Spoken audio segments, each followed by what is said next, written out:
1988 میں بھارتی پنجاب میں خالصتان کی تحریک جو بن پڑی تھی۔ اس تحریک کا عزم بھارتی پنجاب کو سکھوں کا ایک الگ ملک بنانا تھا۔ دوسری طرف مقبوضہ کشمیر میں بھی تحریک آزادی زوروں پر تھی۔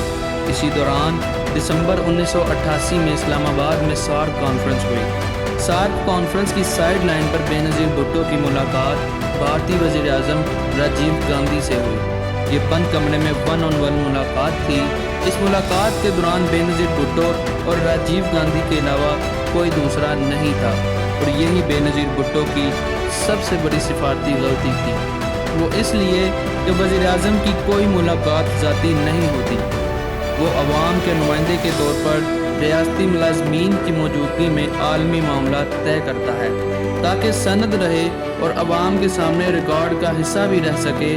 ریاستی ضوابط کار سے ہٹ کر کی گئی ملاقات اور گفتگو کا کوئی گواہ نہیں تھا، اس لیے افواہوں اور قیاس آرائیوں کا جنم لینا فطری بات تھی۔ اس ملاقات کے حوالے سے کوئی بھی فیصلہ براہ راست سامنے نہیں آیا، بلکہ اخبارات میں ذرائع سے چھپنے والی خبریں ہی حالات کا رخ متعین کرتی رہیں۔ پاکستانی اخبارات کے مطابق ملاقات میں روایتی طور پر پاک بھارت تعلقات کو بہتر کرنے پر اتفاق کیا گیا تھا۔ بھارتی اخبارات کے مطابق ملاقات میں پاکستان نے سکھ علیحدگی پسندوں کی حمایت کی تھی۔ اگر پاکستان کر رہا ہے تو اسے بند کرنے کا وعدہ کیا تھا۔ جواباً راجیو گاندھی نے سیاچین سے بھارتی فوج کی واپسی کا عہد کیا۔ ملاقات کی یہ اندرونی کہانی بے نظیر بھٹو اور راجیو گاندھی کے دوستوں کی زبانی پاک بھارت اخبارات میں چھپتی رہی، جس کی خود راجیو گاندھی اور بے نظیر بھٹو نے خود کبھی تصدیق نہیں کی۔ البتہ جو واقعات ہوئے وہ کچھ اس طرح تھے۔ راجیو گاندھی بھارت واپس گئے تو کچھ دیر بعد وزیر اعلیٰ اعتزاز احسن بھی بھارت کے دورے پر چلے گئے۔ جب وہ واپس آئے تو بھارت میں سکھوں کی ہلاکتیں اور گرفتاریاں شروع ہو گئیں۔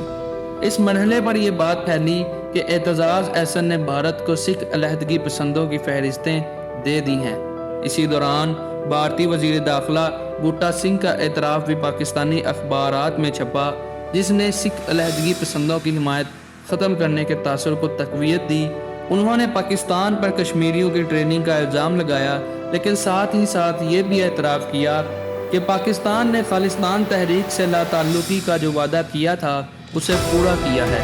ساتھ کانفرنس ملاقات کے بعد کئی بار اخبارات میں ایسی خبریں چھپیں جن میں پاکستان نے بھارتی وزیر اعظم سے مطالبہ کیا کہ وہ سیاچین سے بھارتی فوج واپس بلائیں، لیکن راجیو گاندھی اور بھارتی ڈپلومیٹس اعلانیہ ایسے کسی وعدے سے انکار کرتے رہے۔ اس ملاقات کے چند ماہ بعد راجیو گاندھی جولائی 1999 میں خصوصی دورے پر پاکستان آئے۔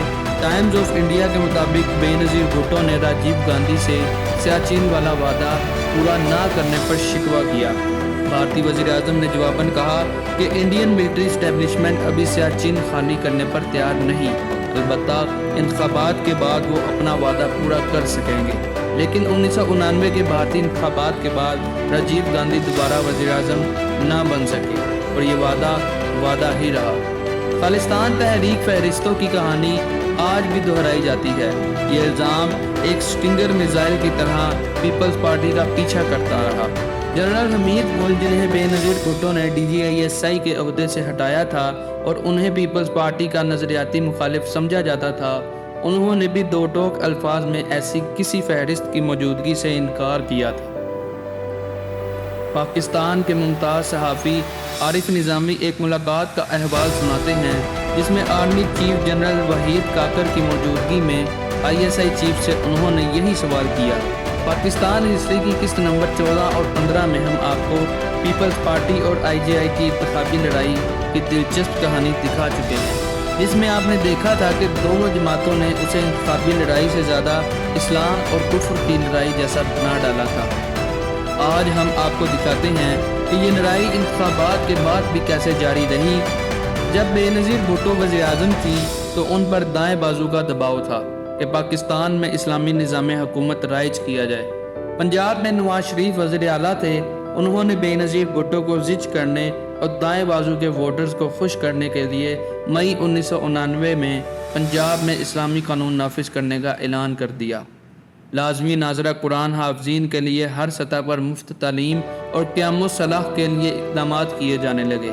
نواز شریف کے مطابق وہ یہ سب کچھ معاشرے کی اصلاح کے لیے کر رہے تھے کہ کہیں ریاست بھٹک کر سیکولر نہ ہو جائے۔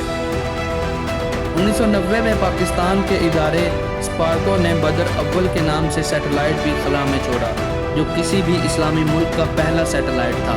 بدر اول ہر 98 منٹ میں زمین کا ایک چکر مکمل کرتا تھا۔ انہی دنوں ملتان میں ٹیسٹ ٹیوب بیبی کی پیدائش کی خبر بھی اخباروں کی شان بنی اور اسے پاکستان کی طبی تاریخ میں بڑی کامیابی سمجھا جانے لگا۔ میزائل اور ایٹمی پروگرام بھی اس دور میں بہت تیزی سے آگے بڑھا۔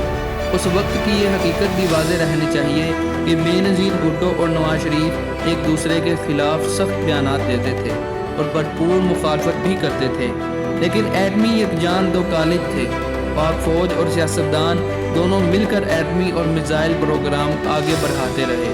یہ سب کچھ چل رہا تھا اور اسی دوران علماء کی جانب سے عورت کی حکومت کے خلاف فتوے آنا شروع ہو گئے، اور ادھر بے نظیر کے شوہر آصف علی زرداری کی کرپشن کہانیاں بھی زبان زدیان ہونے لگی۔ ان پر سیاسی پروجیکٹس میں کک بیک لینے کے الزامات لگے اور انہیں مسٹر 10% کا نام دیا گیا۔